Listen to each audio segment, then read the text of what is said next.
Hazrat Abu Hazim narrates that he heard Hazrat Sahil bin Sa'ad Saidi radiyallahu anhu say, while I accompanied by some other people was in the company of Allah's Apostle sallallahu alaihi wasallam, a woman got up and submitted, O Allah's Apostle sallallahu alaihi wasallam, undoubtedly I have presented myself to you.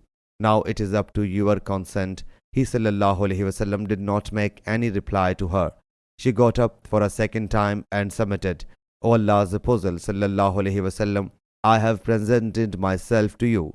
Now it is up to you to grant approval. He sallallahu alaihi wasallam made no answer to her. She then got up for a third time and submitted, I have presented myself to you. Now it depends on your will.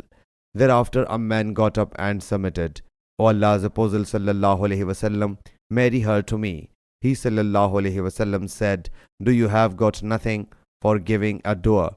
He submitted, no. He sallallahu alaihi wasallam said, go and search, though it is an iron ring. He went away and kept on searching. Then on his return he submitted, I find nothing, not even an iron ring. He sallallahu alaihi wasallam asked, have you retained any of the Quran? He submitted, I have learned such and such chapters. He sallallahu alaihi wasallam said, go, I have married you to her for the Quran you have learnt. Sahih Bukhari, Hadith number 5149.